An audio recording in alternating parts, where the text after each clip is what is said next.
ਬੁਖਾਰੀ ਸ਼ਰੀਫ ਦੀ ਰਵਾਇਤ ਹੈ, ਉਹ ਫਰਮਾਉਂਦੇ ਨੇ ਕਿ ਜਿਹੜੀ ਉਹ ਹਦੀਸ ਹੈ ਨਾ ਕਿ ਇੱਕ ਗਰੋਹ ਹਮੇਸ਼ਾ ਹੱਕ ਤੇ ਰਹੇਗਾ, ਉਹਨਾਂ ਨੂੰ ਨੁਕਸਾਨ ਪਹੁੰਚਾਉਣ ਵਾਲੇ ਨੁਕਸਾਨ ਨਹੀਂ ਪਹੁੰਚਾ ਸਕਣਗੇ ਪਰ ਉਹ ਹਮੇਸ਼ਾ ਗਾਲਬ ਰਹਿਣਗੇ।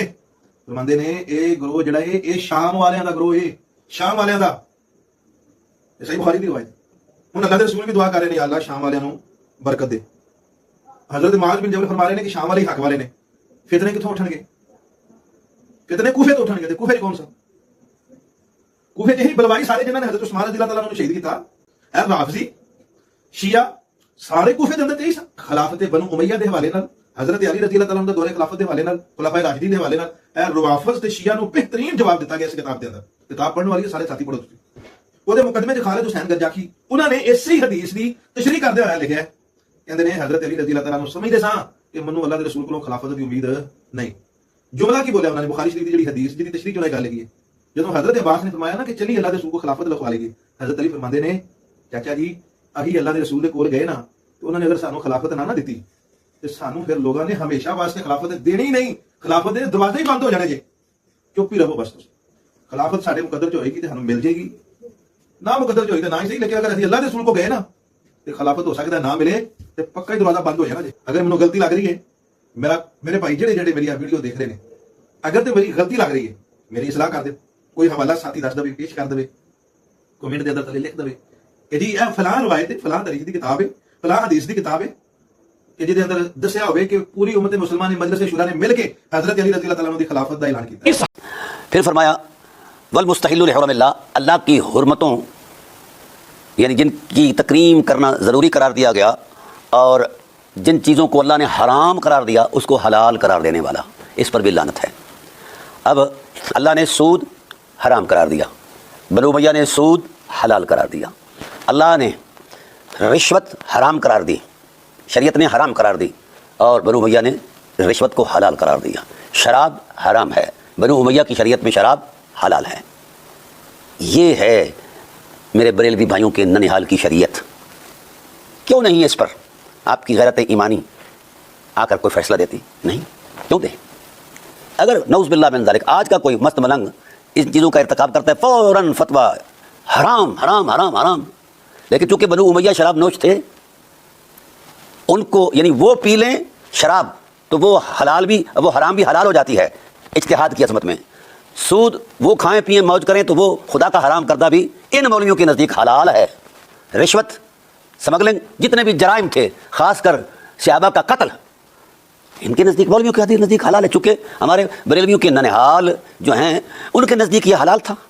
کتنے صحابہ قتل کیے گئے؟ آج یہ کس منہ سے کہتے ہیں کہ ہم صحابہ کرام علیہم رضوان کی عظمتوں کے پاسبان ہیں؟ سب جھوٹ، ڈرامہ، فراڈ۔ پہلے ہسٹری پڑھو اپنے ننہال کی اور ان صحابہ کی گنتی کرو کتنے قتل کیے گئے صرف کرسی کے لیے۔ حد ہو گئی ہے، کو خدا کا خوف کرو۔ بہرحال والمستحل لحرم اللہ، اللہ تعالیٰ کی حرام کردہ چیزوں کو حلال کرنے والے پر بھی لعنت ہے۔ والمستحل من عطرتی ما حرم اللہ، رسول اللہ کی عطرت کو ستانا قدرت نے حرام قرار دیا ہے، اور بنو امیہ نے ابتدا سے لے کر آج تک اموی مولوی بھی عطرت کو ستا رہے ہیں اور اللہ کی حرام کردہ چیز کو حلال سمجھ رہے ہیں۔ نشہ کیا ہے کہ آپ بڑے پاسبان صحابہ ہیں، تو کیا اہل بیت صحابہ نہیں ہیں؟ ان کی تذلیل کرنے والا ویسے تو بڑے سخت فتوے دیتے ہیں بریلی شریف سے کہ جو شخص صحابہ کی توہین کرتا ہے، شیخین کی توہین کرتا ہے، ان کی خلافت نہیں مانتا وہ کافر ہے، جو اس کو کافر نہیں کہتا وہ بھی کافر ہے۔ اب اس کفر کا کون ذمہ دار ہے جس کو رسالت کی زبان نے بیان فرمایا ہے؟ اس کا کون ذمہ دار ہے؟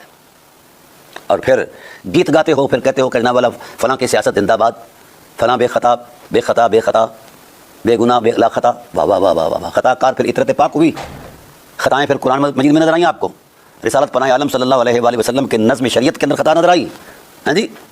تو میں گزارش کروں گا کہ اپنے رویے پر نظر ثانی کریں، پاکستان کی سلامتی کے لیے کردار ادا کرنے کے لیے یہ چیزیں ناقابل برداشت ہیں کہ تم جو مرضی کرو۔ یہ چیزیں میں تو نہیں کہہ رہا، زبان رسالت نے، اور یہ بات بڑے گلے کو رگڑ کر کہتے ہیں کہ فلاں صحابیوں کا گستاخ ہے۔ او بھائی، تم صحابہ کے گستاخ کو کافر کہتے ہو، میں کافر سے بھی بدتر کہتا ہوں، پر ایک انصاف کی نظر ادھر بھی ہو، جنہوں نے رسول کی گستاخی کی ہے اور گالیاں دی ہیں رسالت کو، کیا ان کا کفر نظر نہیں آتا کسی کو؟ جنہوں نے بدع رسول پر خلاظت پھینکی ہے گالیوں کی، ان کا کفر نظر نہیں آتا؟ چونکہ وہ ننہال ہیں ہمارے مولویوں کے، لہذا وہ کافر نہیں ہیں۔ تو شریعت کا مذاق کیوں اڑاتے ہو؟ اور کھاتے بھی تم اہل بیت کا تھوکا ہوا ہو تو حمایت بھی اہل بیت کے دشمنوں کی کرتے ہو. یا یہ نمک حرامی نہیں ہے؟ یہ کون سی مولویت ہے؟ کون سا دینی وقار ہے؟ کون سی دینی شرافت ہے؟ کسی ملا کو کوئی حق نہیں ہے مصلی پر کھڑے ہونے کا، اس لیے کہ یہ مسجدیں، مصلی، یہ خانقاہ ہیں، اولاد ابو طالب علیہ السلام کی ملکیت ہیں، کسی ملا کے باپ کی ملکیت نہیں ہے. تو جن کے مصلی سے کمائی کرتے ہو، پیٹ پالتے ہو، اور انہیں کی مخالفت کرتے ہو، انہیں کی تکفیر کرتے ہو، ابو طالب کی تکفیر کرتے ہو، کبھی کوئی کرتے ہو کبھی کوئی کرتے ہو، کہتے ہو یہ مذہب مہذب اہل سنت ہے، لا حول ولا قوت الا باللہ. یہ اہل سنت نہیں ہے، اہل ہوس ہیں لوگ جنہیں رسول اللہ کے بزرگوں کا حیا نہیں، اس کا کوئی حیا نہیں، خواہ وہ امام کعبہ کیوں نہیں ہے. کیونکہ رسول اللہ کے بزرگوں کی حیا کی حمیت میں اللہ کے قرآن کے اندر سینکڑوں آیات ہیں، رسول اللہ صلی اللہ علیہ وسلم کے 20 خطبات ہیں. ہم قرآن کا انکار کریں، رسالت کا انکار کریں، اور اس قرآن کریم کے اندر جو ان کی تکریم بیان کی گئی اس حرمت کا انکار کریں تمہارے کہنے پر؟ شرم کھاؤ مولویو. بہرحال ناظرین محترم، قرآن کہتا ہے ولا تتبع اہواءہم، خواہش نفس کی اتباع نہ کرو، قرآن کی اتباع کرو. تو میرا سوال ہے ملا اعظم کی پوری ملت پر کہ مجھے بتایا جائے کون سا ایسا حکم ہے نظام مملکت کے اندر، ملک عزوز کے اندر، جو اللہ کے نازل کردہ قرآن کی روشنی میں دیا گیا ہے. او بھائی، ان کا اگر قرآن سے تعلق ہوتا یا قرآن پر ایمان ہوتا تو اللہ کے احکام کی روشنی میں وہ فیصلے کرتے، معاملات چلاتے آگے. تو ان کا تو ایمان ہی کہیں نظر نہیں آتا. اس حوالے سے اگر نظر آتا تو یہ قرآن کے مخالف فیصلے کرتے. قرآن تکریم صحابہ بتاتا ہے اور یہ تذلیل صحابہ کے مرتکب ہیں. قرآن تکریم اہل بیت بتاتا ہے اور ان کا نظام تذلیل اہل بیت میں پیش ہے. بلکہ صرف تذلیل نہیں کی، اہل بیت کو تحقیق کیا ہے. کیا یہی صلہ ہے کلمے کا؟ ویسے تو اعلیٰ حضرت رحمۃ اللہ علیہ فرماتے ہیں کہ اور تم پہ میرے آقا کی نوازش نہ سہی، نجدیوں کلمہ پڑھانے کا بھی احسان گیا.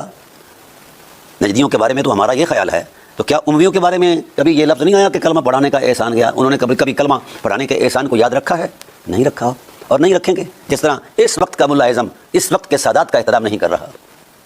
تو آئیے میں امت مسلمہ سے عرض کرتا ہوں، کیونکہ ملا اعظم جو ہے یہ امت کا حصہ ہی نہیں ہے، یہ اپنے پیٹ کا حصہ ہیں، اس لیے ان سے کوئی خیر کی توقع نہیں ہے. ہم لوٹ آئیں اس فطرت کی طرف جس کی دعوت قرآن دیتا ہے، جس کی دعوت رسول دیتے ہیں. ہم صاحبان تکریم کی تکریم کریں، ہم اللہ تعالیٰ کے حرمتوں کی تکریم کریں، قرآن کی تکریم کریں، رسول اللہ کی ذات کی تکریم کریں، آپ کی آل کی تکریم کریں، اصحاب کی تکریم کریں، اولیاء اعظام کی تکریم کریں. ان چیزوں کی حرمت کے بارے میں تو آیات بھی ہیں، روایات بھی ہیں.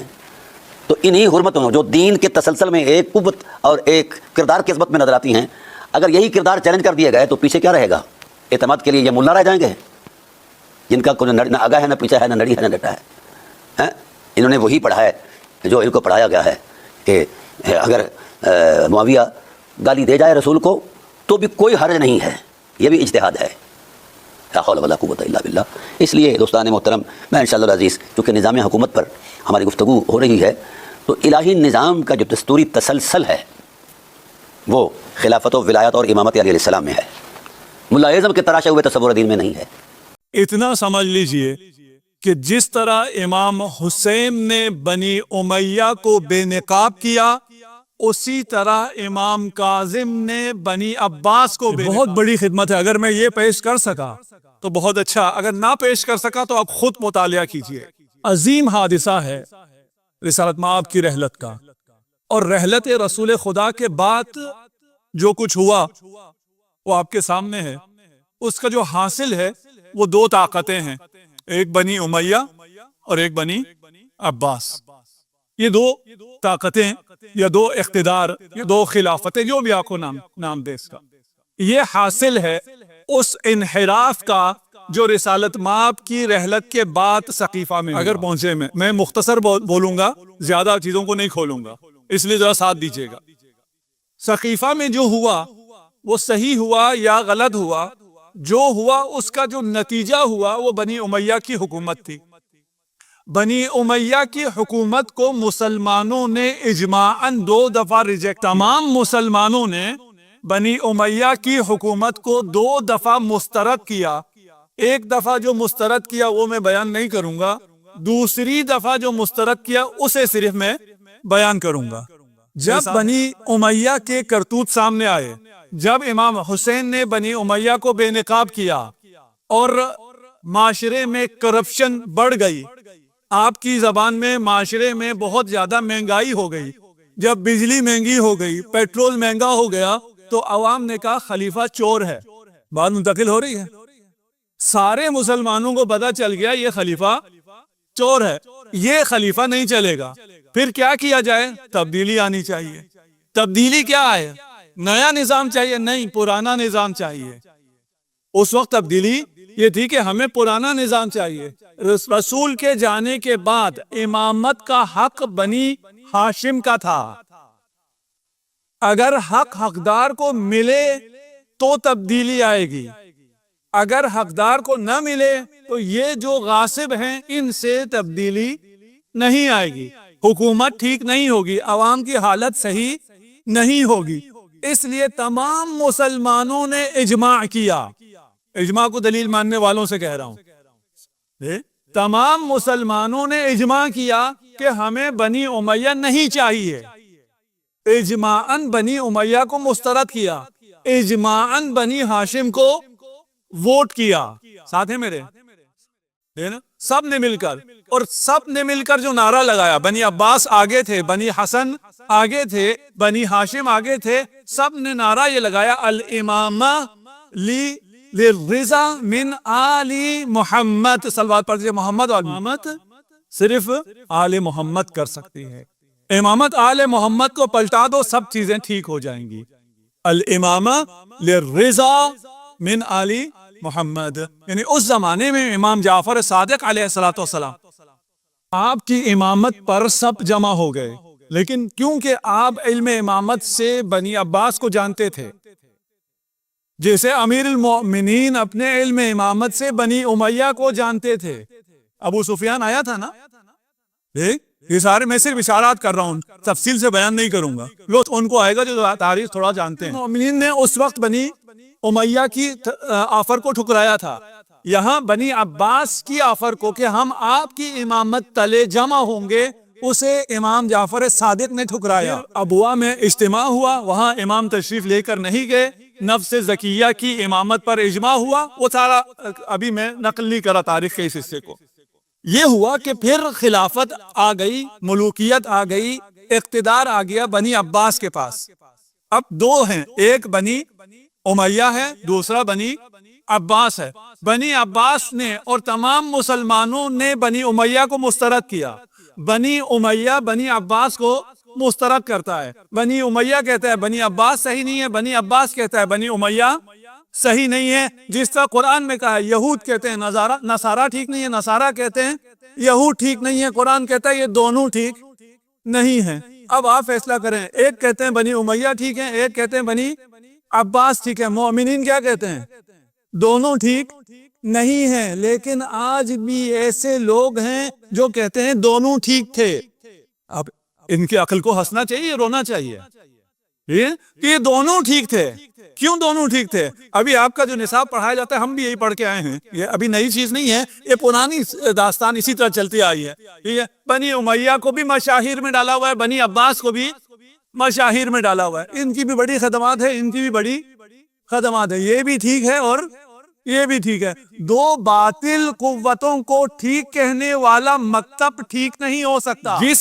جس کی بنیاد دو باطل طاقتوں پر ہو اس کی کوئی حیثیت نہیں ہے۔ اور پھر بنی عباس کے خلفاء کو صحیح کہنے والوں میں بیان کرتا ہوں بنی عباس کا کیا نظریہ ہے، اس کے بعد اگر ٹھیک کہہ سکتے ہو تو کہتے رہو۔ میں بنی عباس کا نظریہ پیش کر دوں، آپ کو بتا دوں، اور جانتے ہیں آپ، لیکن شاید میں تھوڑا سا کھول کے بیان کروں، تھوڑا سا آپ کو سمجھا دوں کہ ہوا کیا ہے۔ یہ جو دونوں کو ٹھیک کہنے والے ہیں یہ کون ہیں؟ یہ عمار کی قبر پر ایک آدمی بیٹھ کر رو رہا تھا۔ بھائی کیوں رو رہے ہو؟ عمار کے فضائل بیان کیے، سیدنا عمار کی قبر ہے اور سیدنا عمار کی یہ فضائل ہیں، رسول خدا نے یہ فرمایا تھا۔ اس نے کہا شاید یہ جانتا نہیں ہے اسے کس نے قتل کیا ہے۔ کہا اس سیدنا عمار کو کس نے قتل کیا؟ کہا سیدنا فلان نے قتل کیا ہے۔ قاتل بھی سیدنا، مقتول بھی سیدنا، یہ کیسے ہو گیا؟ آج بھی ہو رہا ہے، ٹھیک ہے نا؟ بائیڈن بھی سیدنا، پوٹین بھی سیدنا۔